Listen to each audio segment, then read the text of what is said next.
Well, the time has finally come.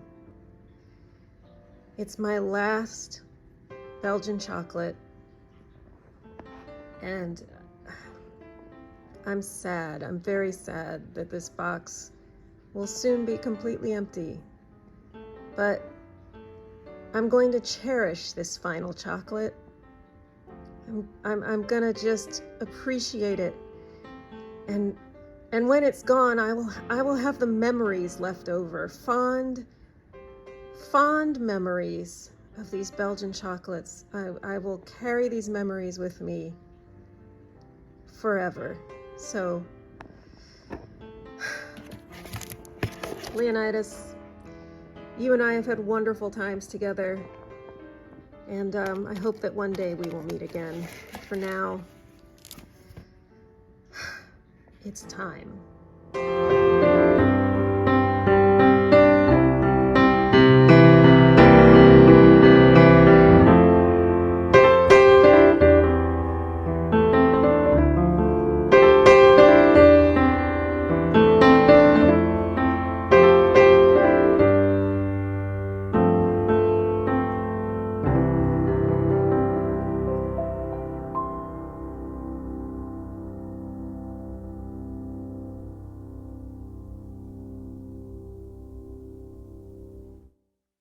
Okay, I'm at work, so I have to make this very quick, but I need an afternoon pick-me-up. So I'm about to eat my very last chocolate that I bought in DC. This is my little mouse. Isn't he cute? Look at his little mousy nose. Oh, so adorable. And he's got a little string tail. But I thought, you know what? I'll go ahead and film my last, eating my last DC chocolate. These are my fancy chocolates I bought in DC. I still have the truffles I bought in Florida, so I'm not out of chocolate yet. But let's taste this mouse. I think he was like orange flavored or something like that. So let's see. I bit his head off. He's a yummy mouse. I'll eat the whole thing. Leave his little string tail. So good. Yum, yum, yum. I don't think I taste orange though. I mean, I taste deliciousness, but I don't taste orange. This is the brand. So if you're in Georgetown, in DC, these are the guys. Highly recommend. But right now I gotta get back to work, so see you later. Happy St. Patrick's Day to all my fellow Irish people. I can say that because I'm 3% Irish, according to my Ancestry.com DNA test.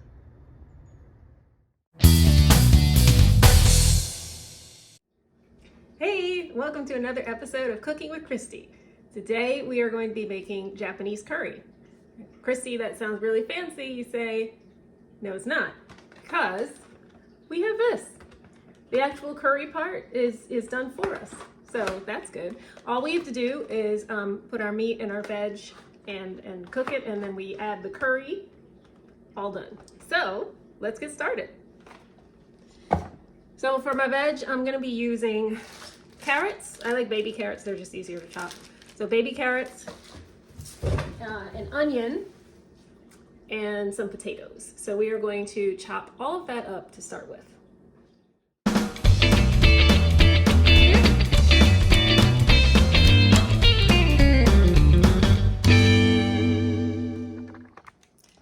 Okay, the chicken has been chopped up into little pieces, so now it's time to start stir frying it and the vegetables. So just following directions on the package, very simple.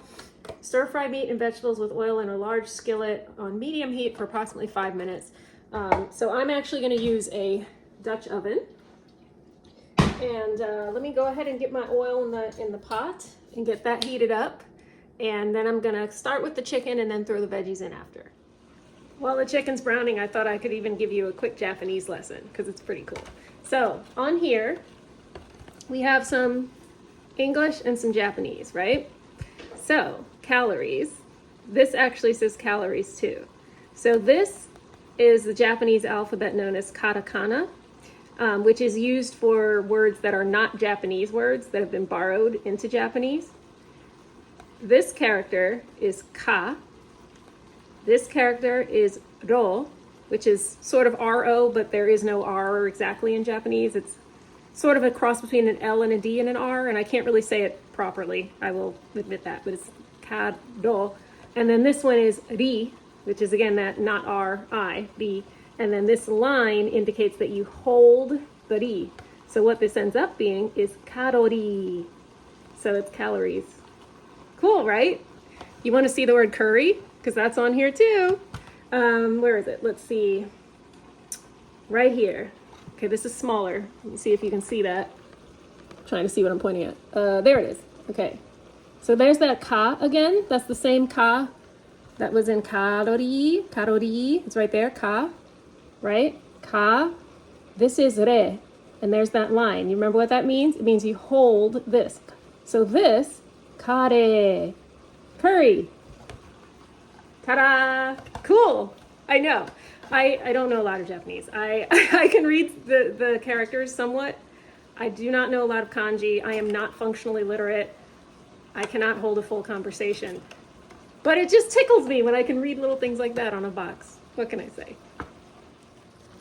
Chicken's nicely stir-fried and brown, so I'm going to go ahead and add my veggies. The instructions say to add them at the same time, but I don't know. I like to make sure the chicken is is cooked partially before I add in the veggies, because after I add the veggies, as you can see, pot gets fairly full. So I just like to make sure my chicken has started to brown before I do that. Then I'll let this cook for a little bit longer. Whoops! Just threw a few carrots and potatoes at my pot. Let these cook for a little longer, and then we will proceed with the recipe. Okay, now we're ready for the next step. So the next step is to add some water. So I've actually used half of the curry packet, what's in the box. So we're gonna need, they say 2 3/4 cups water. I like to add a little bit extra, so I'm gonna do 3, and that's slightly more than, just a little bit more. 3 cups plus a tiny bit of water into the pot. There we go. Now we're going to bring it to a boil, and after it's boiling, we reduce the heat and cover and simmer it for about 15 minutes or until the potatoes and things are tender. So let's wait for it to boil. Okay, so the meat and veggies have been boiling, simmering, and I just checked and the potatoes are soft, so we are ready to add our curry. So this is what the packet that the curry comes in. This is one of them. The whole box, this box comes with 2 of these. So I fixed half of what was in the box last time, and I'm finishing it off here. So this is our little packet. So it's really easy how it works. So you open up the packet, you just pull on a little tab to open it, and you get this kind of this. So it's a piece like this, very similar to chocolate really, but bigger and thicker. You can see the size of it on my palm. So you break it up on the little, where it's perforated. That's not the right word, but you know what I mean. And you just put it in the pot, and you stir, and it is going to melt, dissolve, whatever you want to call that, in the boiling in the water and everything, and that's what's going to make our curry. So let's just finish this off.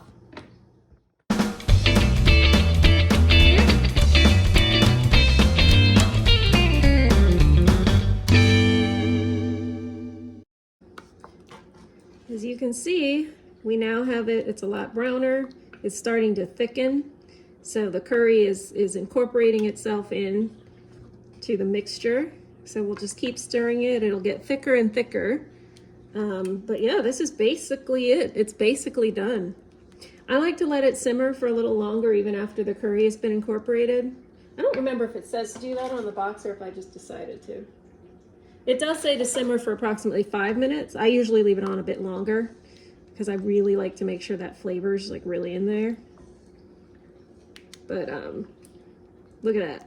See how thick it's gotten and how brown? So it's going to be really yummy. Got all that curry flavor in there. And I am going to look forward to eating this. I'm just going to fix some rice to go with it, some white rice. If you wanted, you could probably just sort of eat it plain, like almost soup-like, but I don't know if you'd want to do that because curry is such a strong flavor. I like to do it with the rice. I'm not going to eat this right away, actually. This is actually going to be for lunches later on. Well, you know, probably starting tomorrow. For dinner, I'm actually having just chicken and green beans. But, so this I'll actually, when it's done, I'm just going to package up and put away. So I won't actually have, unless I unless I have it for lunch tomorrow or something, maybe I'll take a picture or film or something when I have lunch tomorrow so you can see it with the rice and everything. But this is for, as tempting as it is to eat a serving tonight because it smells so good, this is for another day. So there you have it. That's how you make Japanese curry. Super easy. Hope you enjoyed this episode of Cooking with Christie. As a reminder, if you want to make this yourself, this is what you're looking for. I used the medium hot variety, which it's not that hot. Honestly, I had the apparently super hot version at a friend's house, and totally manageable. So keep that in mind when you're buying. If you want to feel some heat, you probably want to go above medium hot because I really don't feel any spice from this. It's delicious, but I don't feel any spice from it. So FYI on that. Golden curry. Oh, and before we finish, a little more Japanese. Okay, so you see how this is golden curry? That golden curry. Ta-da! Anyway, bye. Hope you enjoyed this episode of Cooking with Christie, and I'll see you in the next one. I forgot to take a nice picture before I mixed it all up with the rice, but here's my curry that I am about to eat for lunch. Very excited. It smells delicious. So I'm gonna stop filming and eat.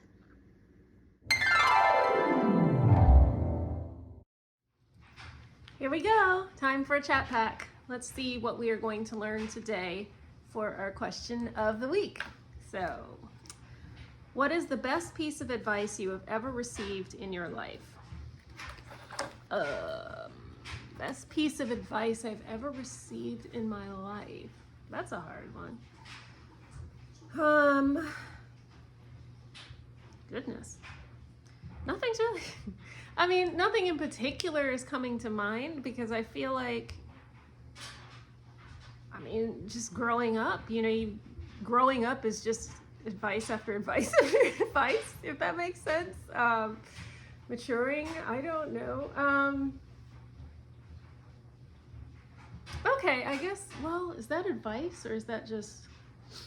I'll tell you about an epiphany that I had one time in therapy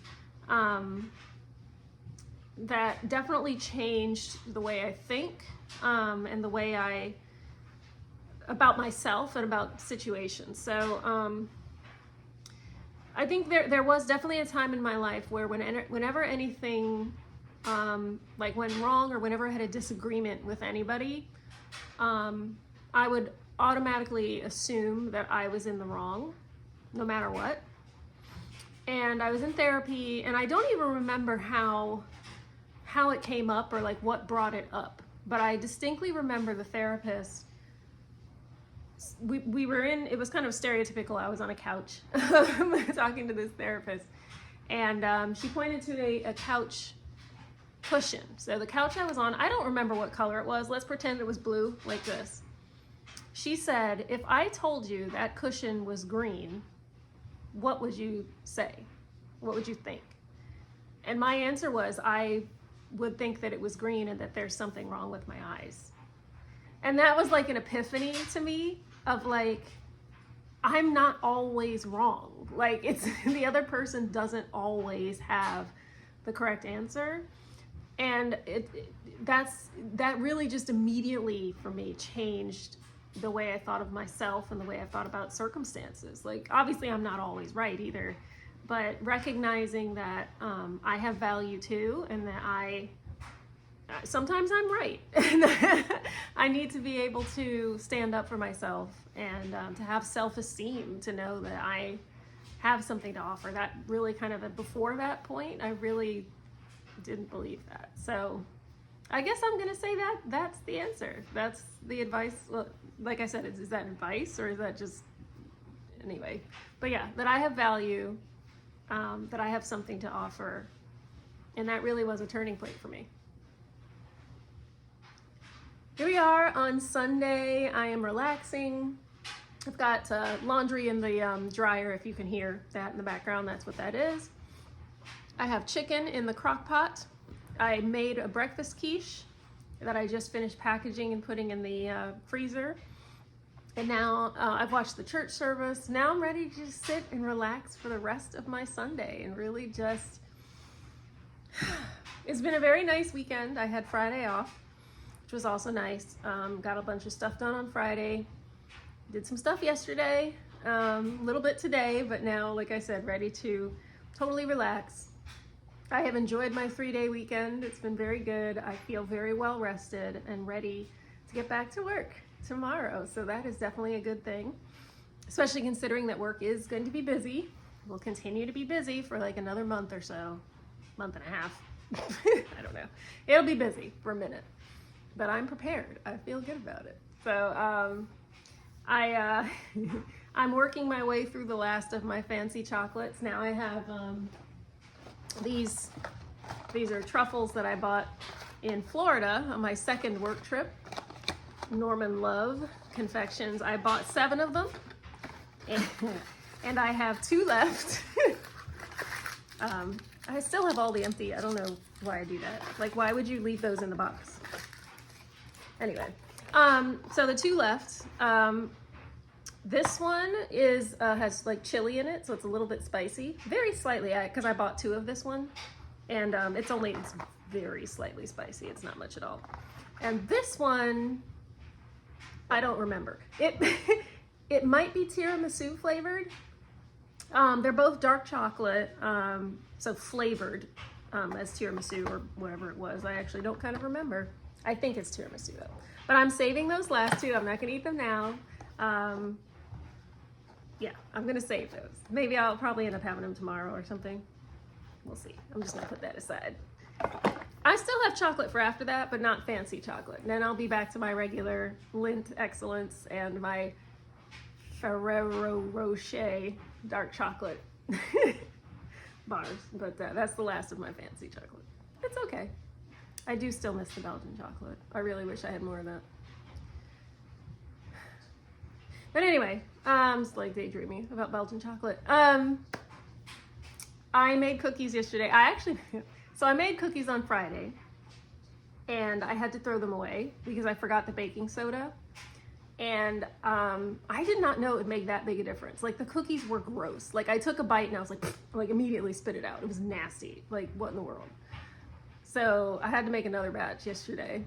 And when I made the batch yesterday, I think I forgot the salt. I'm pretty sure I forgot the salt. The good news is they turned out okay. They turned out fine. The salt, makes them, it just gives it salt brings out flavor. So they're still good, but they would be better if I'd remembered the salt. But I'm keeping them. I am not throwing away another batch of cookies.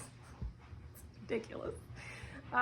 Yeah, I think I just have to know, like, I need to put out all of the ingredients to start with, I think, because if I'm in any way distracted while I'm baking, then apparently I'll mess it up. I'll forget things. So before I even start, I think I need to take all the ingredients and just put them all on the table so I cannot forget to put any of them in there. But yeah, they're fine. I ate one yesterday and it was fine. So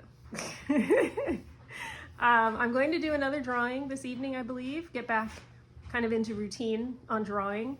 I don't know who I'm drawing yet.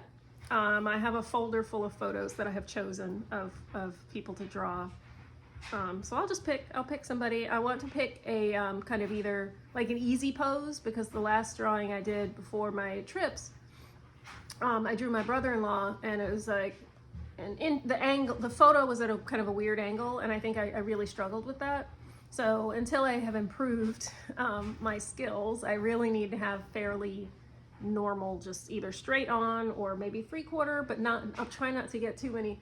I mean, I will say one of my best drawings that I did was the one of Kai, my youngest nephew, when he was doing this. So, I don't know if that was a fluke. Maybe I was just having a good day that day, because I really think that one turned out awesome. But that said, I want to try to stick to fairly easy, like, ones. But I am working on improving. I am still doing the drawing courses that I bought. Trying to draw at least a little bit almost every day. I didn't over the weekend, but like weekdays. So yeah, you can kind of follow along and see how I do if you look at my drawing videos. But I'm looking forward to drawing later. I will probably use my new colored pencils that I bought, so that's exciting. I haven't actually used them yet, so it'll be nice to break those in. But that's pretty much it. I am going to play some Sims after this, I think. I played a bunch both Friday and yesterday. Had a good old time. I'm really looking forward to getting back into the game. And that's that. I'm not really planning anything else aside from putting away that laundry for the rest of the day. So I hope that you are having a wonderful week, that you are doing well. Let me pray. Lord, thank you for everyone who's watching this. Thank you that you're already moving in their lives. Help them to know that you're moving in their lives, that you care for them. If there's anything that they're worried about, Lord, I pray that you would reassure them that you have a plan to help them through it. Please comfort them if they're sick, if they're grieving, if they're discouraged. Please give them whatever they need to feel better, to feel peace, to know that you love them. And any prayer requests out there, Lord, spoken and unspoken, I lift those up and ask that your will be done in all of our lives for your glory and for our good, in Jesus' name. And may the Lord bless you and keep you. The Lord make his face shine upon you and be gracious to you. The Lord turn his face towards you and give you peace. Bye.